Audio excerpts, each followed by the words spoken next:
She said she'd be gone for a week. I stayed silent and watched everything unravel.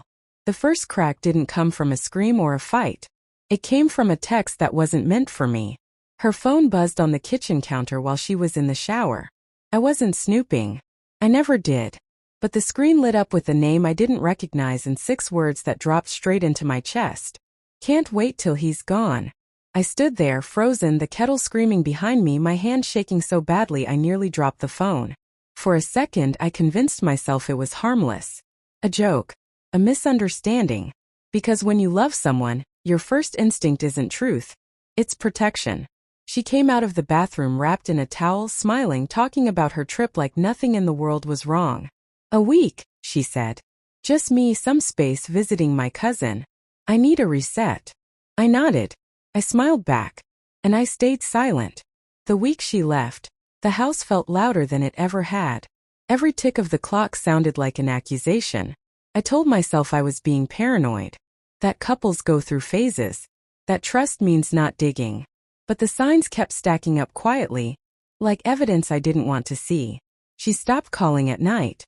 When she did, it was rushed, distracted. Missed calls piled up, and when I asked, she blamed bad signal.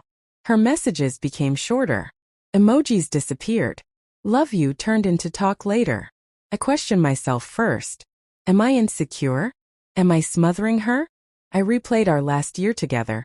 How she'd started guarding her phone, turning it face down, laughing at texts she never shared. How she suddenly needed privacy, like love had an off switch. On the 4th night, I couldn't sleep. I opened our shared laptop, not looking for proof, just reassurance. Her email was still logged in. That's when everything shifted from fear to fact. Hotel confirmations. Long message threads. Inside jokes that weren't ours. Plans written casually like I didn't exist between the lines.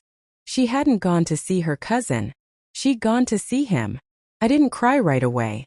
I felt hollow, like someone had scooped out my insides and left me standing. I sat there in the dark, hearing her voice in my head, remembering how she used to fall asleep on my chest, how she once said I was her safest place. Every memory turned sharp. Every laugh felt rehearsed. Every kiss now contaminated with what I didn't know at the time. I could have confronted her immediately. I could have called, screamed, demanded answers. Instead, I stayed silent. I watched. I watched her post photos carefully cropped so no one else was visible. I watched her lie easily, telling me she was exhausted, while her location showed a place she'd never mentioned. I watched how effortless betrayal can look when someone has already decided you're no longer part of their truth. When she came home, she hugged me longer than usual. Too long. I missed you, she said. I almost believed her. That night I finally spoke. Not with anger. Not with drama. Just the truth laid gently on the table like something fragile. I know about him. Her face didn't collapse. It didn't explode either. It softened like she'd been waiting. She sat down, rubbed her hands together, and said the words that still echo in me. It just happened. She cried. She said she was confused, that she felt invisible, that it didn't mean she didn't love me.